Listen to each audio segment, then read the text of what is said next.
All right, we are back with another video. Today we are in the Zera Shimshon, which is a book written by Rabbi Shimshon Chaim Niftar, Zichrono Livracha. And he wrote this beautiful book, and I have to thank Charles Sakal, who got me onto learning the Zera Shimshon. There's beautiful ideas on the Parsha. He also writes commentaries on the different Megillot. So today we're going to be doing a Drush Yud on Parshas Va'eschanan, and he's going to be expounding on the pasuk, which is Kiner Mitzvah v'Torah, or that a mitzvah is a lamp and the Torah is light. So let's dive into it. Pasuk Kiner Mitzvah v'Torah, or it says in a pasuk in Mishlei that a mitzvah is a lamp and the Torah is light. Hatam shehim shel mitzvah l'ner ve'atorah la'or, mishum dekayim alon avera mechaba mitzvah ve'ena mechaba Torah, umisha over avera, ein la'od zechus mitzvah she'asa. So the Zera Shimshon is going to explain that there's a qualitative difference between mitzvah performance and Torah learning, in that, as he's quoting in Gemara Sota, that a transgression diminishes the light of a mitzvah, right? A mitzvahs bring about this protective quality, this merit, almost a light on a person. And transgressions diminish this, although this is not so with Torah learning. The Torah learning that a person engages in never has that merit diminished by transgressions, God forbid. Mishum ha-Ḥayyim shilom l'ner shegam l'ner mitkabeh. So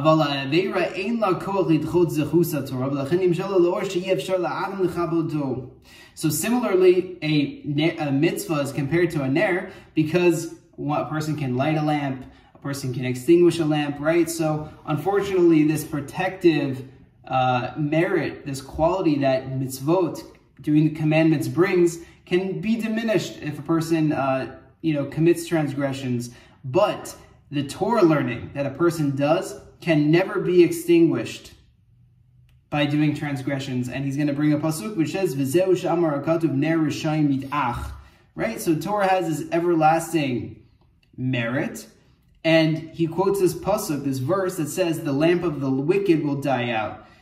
In that, even the mitzvah that a wicked person commits are extinguished, right? By the transgressions. But not the Torah learning. All right, he's going to go on to the second way, or the second explanation of ner mitzvah v'Torah or. Ve'od him shel mitzvah l'ner.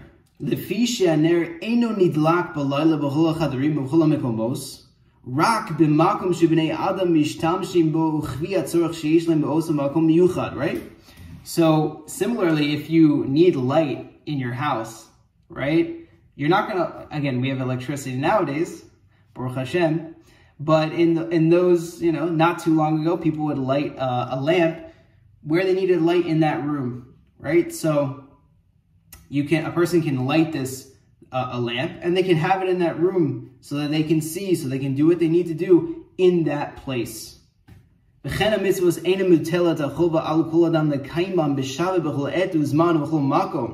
Shahari Mishnola Loben Mechuya Beoso a mitzvah Beoto Ayom, Veloha Acherim Bechin Peter Ben Mishish Lobais Miyuchlazos Maake, the Acherim Chayvim is what Elo Yom Acher, Bechen Kohanim Riba Kotu Behem Mitzvot Bechen Mitzvah Chalitza V'Yibum, Bechama Mitzvot Atzlilios Ba'aret Mishum Hache Domos Mamash Laneres. That was a very long sentence, but I'm going to explain it. Thought there was going to be a period sooner. But he says that with mitzvahs, there are opportunities that present themselves, right? They are a lot of times time-bound, so it's time to do shachari. That's a mitzvah that comes your way. You're walking down the street and you see there's an opportunity to do shiluch hakan. That mitzvah presented itself. They come and go, right? Similarly, when a person doesn't have the requirement to do mitzvot all the time. And similarly, when a person has a son, they now have the mitzvah to do circumcision. And then later on, they have to do pidyon haben, if it's their firstborn son. If a person has a house, they're required to put a fence around any, roofs that are exposed so that people don't fall out. That's another mitzvah. And there are many more examples of mitzvot, similarly to Kohanim, right? They have specific mitzvot, as well as we have mitzvah like chalitza and yibum, right? So there's many, and additionally, many mitzvahs that are only applicable in Eretz Yisrael, right? I can't do certain mitzvahs here. I can do certain mitzvot if I'm in Eretz Yisrael. So that is how, and he brings many examples, how mitzvot are like a lamp, right? It can be extinguished, it can come and go. And that's his point there. Going further, but light, like light of the sun, is equal wherever it is, right? The same sun here is the sun in China. A lot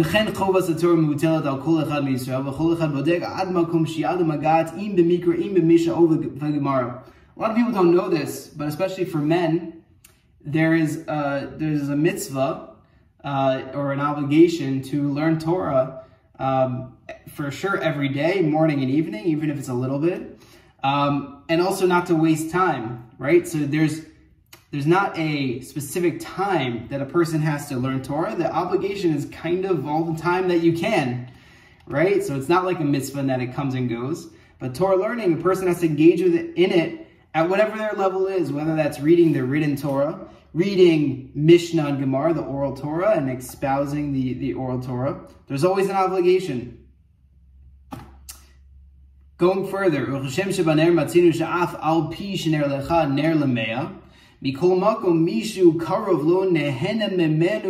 right? Another quality of a mitzvah, that in the way that it's like a ner, is that the person closer to the person doing the mitzvah is going to get more light. If you are 100 people, the person standing closer to the one who did the mitzvah is going to get more light. Kacha mitzvah tzarich la'asosa bechavana re'uya. Ve'az hi me'ira k'mo ner, shemi sheyesh lo be'osa mitzvah kavana yisera ala achirim, ha'osim osa hu mizkar yoter l'mekom ha'Kedushah ve'osa tikun v'yichud yoter nifla me'a achirim. So he explains that mitzvahs require intention before they are completed, right? You need to set the intention. That's why a lot of people say, L'shem yichud kudsha brichu shchinte v'dechilu erchimu. Going further, before doing that mitzvah, if a person does a mitzvah and doesn't have intention, to discussion in Gemara Brachos and many other places, it's still good, as it is explained in Tanya. When a person does a mitzvah with intention, again, it, so to speak, raises up all the other times that they did those mitzvot without intention. But nevertheless, we have to do mitzvah with intention. And what he says is that that actually creates more light. That increases the light, the protective quality, the merit of the mitzvah, and spreads this light to a greater distance. And it completes a tikkun, a rectification, and a yichud, a unification of Hashem's name. A unification. Right? So that's another explanation of ner mitzvah Torah. The atam sheba mitzvah hitim ner la mitzvah, uva Torah hitim Torah la or, v'lo katav ki ner mitzvah v'or Torah, ki nami ki mitzvah ner v'Torah or. Right? We kind of explained this a little bit. That is why specifically in the pasuk, ner comes before mitzvah, because ner is the intention and mitzvah is the actual mitzvah that you are committing, but you have to have the intention before you are doing the mitzvah. Now he's going to compare that to Torah or and explain. Yesh lomar lefishi b'mitzvah tzarich shetakti ma'kavana l'masa mitzvah ha'kavana sheyesh lo la'adam mitchila ha'mitzvah hi atzma ha'kavana sheyesh lo ad sof gemar ha'mitzvah. But Torah ain't no kain. This is not the way that it works for Torah. Ki ha'adam koreh v'lo omed, because a person can read and learn. V'ligros inish v'hadar lisbar. Ve'af agav d'lo yada ma'kamar ve'achar kach tzarich sheyit atzim b'avanas limud. He says that this is not how Torah works. the way Torah works is a person first has to learn, engage in it, just read it, and then they are opened up to that light that comes down from them engaging in it. So the way a mitzvah works is a person first has to set their intention, and they have the opportunity, and the more koach and intention they put into that, the ner, then it increases the merit and the light of that mitzvah.